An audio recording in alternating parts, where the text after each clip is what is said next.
Hello, my name is Madika Thorpe. I'm a Garang Gunai woman from Melbourne, and I'm the Executive Director of Winda Film Festival. And Ginagay, Niega Yeagle, Niega Pauline Clegg. I'm the Artistic Director of Winda Film Festival, and I come from the mighty Clarence River on the north coast of New South Wales, Yeagle country. Winda Film Festival is about a film festival that's focused on Indigenous films across Australia and also across the world. The idea of Winda Festival came about, Pauline had actually come over to the Imaginative Film Festival while I was working over there for the last 2 years, and she sat me down. I was working there, I was working with guest services, and I got a chance, she got me while I was free and sat me down, and we had a little yarn about how amazing Imaginative is and how we need something like this in Australia. Just the format of Imaginative and just how they're so inclusive of everyone, and it just feels like a family unit coming together from all over the world, Indigenous film community coming together, and we wanted that in Australia. We also felt that there was a missing gap in Sydney. I mean, since Message Stick had finished in 2013, there was sort of kind of not as much of an opportunity for Indigenous filmmakers to hub together and to support one another. There were little pockets through both Sydney Film Festival and Antenna and a couple of the others, but there was no opportunity for Indigenous filmmakers to sit and converse and be around each other. So I think that's one of the reasons why we always felt that it was needed. It became paramount when Metro Screen closed that we needed some sort of hub that kept the conversation for emerging talent, because a lot of us supported the emerging through places like Metro Screen, and then not having that meant that we weren't seeing what the young talent that was out there was. We're hoping that Winda helps to shape that a bit more in the next couple of years. Yeah, and I also noticed that while working at Imaginative, that a lot of our Australian filmmakers, Indigenous filmmakers, were premiering their films in another country and not in their own country. So I thought it was just such an important thing that we wanted to do, and to share our stories here first in our own community before they go out to the world, which is amazing that they're premiering internationally, but I think it's also important that we keep it home as well. Choosing the program this year was actually really hard. I was very lucky to be a programmer for Imaginative Canada, and so I spent 3 months watching a lot of films internationally, and from that some of my favourites came across to Winda, which is why we've got 14 Australian premieres and one world premiere, is because of the relationship we've built both there and in Australia. And then others, there were a couple of things that we wanted to make sure. We wanted to make sure that there were stories from the bush, and so we spoke to ICTV, which is our Indigenous community TV channel, about curating a little piece. Maoriland, which is another Indigenous festival in New Zealand. They're curating a collaboration that we did earlier this year, working with 17 Indigenous filmmakers from around the world to make 5 films in 72 hours. So we've had a really amazing journey in terms of picking the program this year. I think some of the highlights at Winda Film Festival this year would have to be Indigipop, which is 2 films, one is Dig It If You Can, which is directed by Kyle Bell from the US, and it's about Steve Paul Judd, who's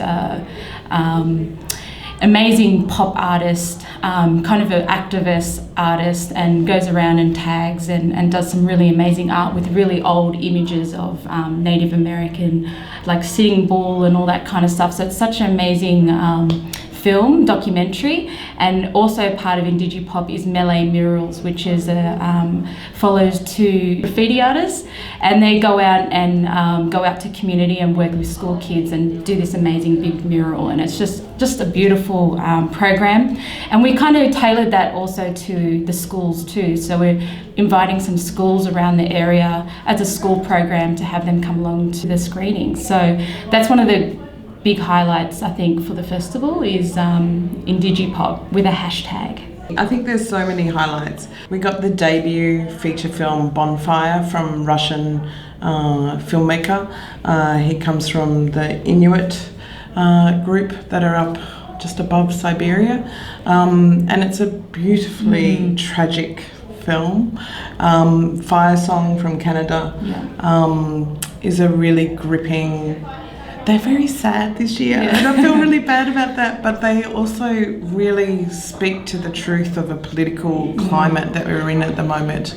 It's like a common narrative with a lot of our films in the program. So and then we've got, obviously Spear. Even though it's broadcasted on TV, we felt that it needed to have a bit more of a theatrical experience because it's so beautiful what Stephen Page has done. Goldstone obviously plays a part again, but I also like the little ones. There's this young guy called Director Max that walks around Roebourne with a megaphone and directs his local community, and he's so flamboyant and if a truck goes past when he calls action, he thinks that he's the one doing that. And I think it's that sort of kind of joy that I have of seeing these young ones out in community trying to make film and being creative and finding ways to tell stories is really important. We've also got a VR section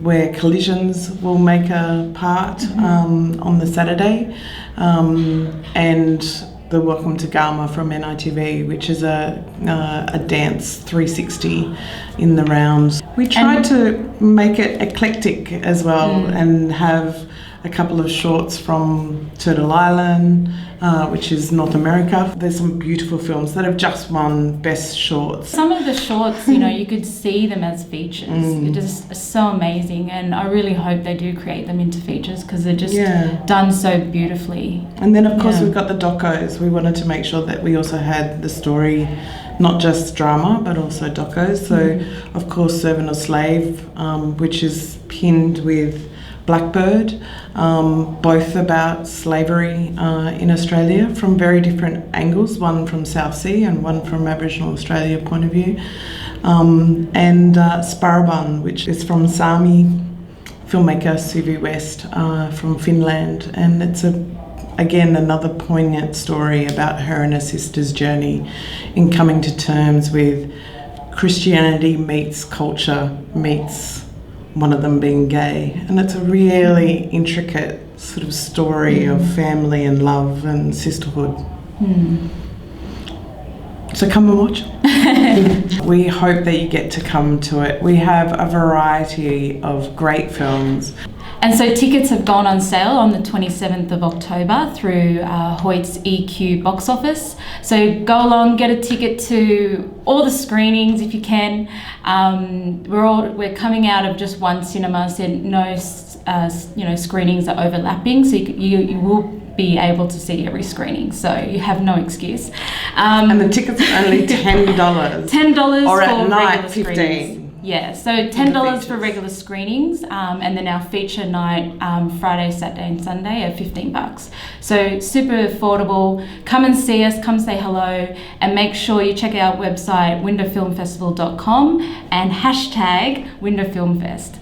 We'd also like to acknowledge our sponsors and partners. They're so very important to us in the creation of Winda. So we'd like to thank Screen New South Wales, Sydney City of Film, Macquarie Bank, Screen Australia, which is our major government partner, NITV and Imaginative, who are our presenting partners too. So thank you very much for your support and help.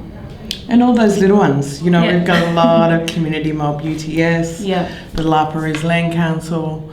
The response to even the community has been huge. Just from the announcement of Winda coming here to Sydney, has just been remarkable of like how much support and love and how much they want it so bad. So we're really excited to bring it to Sydney.